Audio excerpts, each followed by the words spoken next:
Okey, konten untuk kali ni kita nak tawan satu monster guys. Besar gila guys.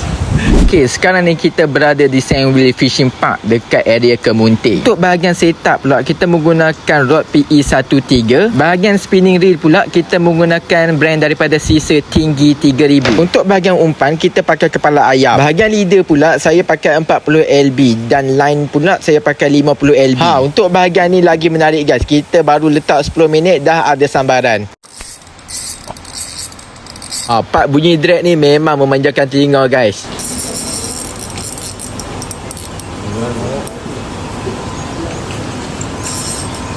Mesin 3000 Sisa Tinggi.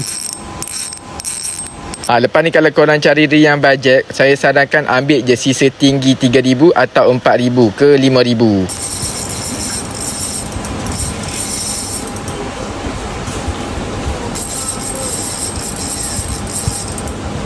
Sorry lah Pak, ni aku kena lajukan video sebab terlampau lama sangat. Punya lama lah aku lawan dengan ikan ni. Barulah nampak bahagian ekor dia. Setelah perjuangan panjang aku ni, barulah ikan ni mau mai dekat.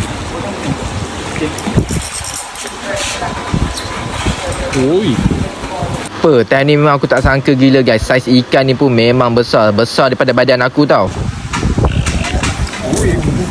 Untuk berat ikan ni guys dah capai 25 kilo. Ada yang pernah cakap dekat aku, dekat sini yang paling berat adalah 50 kilo. Okey lah, tu untuk kepuasan peribadi. Untuk reel pula aku menggunakan tinggi 3000 je. Bahagian rod pula aku menggunakan PE13. Ni memang sesuai untuk jigging sebenarnya, tapi aku belasah je. Puas ambil gambar dengan ikan ni, aku pun release je lah ikan ni guys. Ikan ni mana boleh buat balik. Memang betul-betul pengalaman betul lah hari ni. Kat. Jangan lupa follow Kita akan buat konten yang menarik lagi lepas ni. Okay, ciao.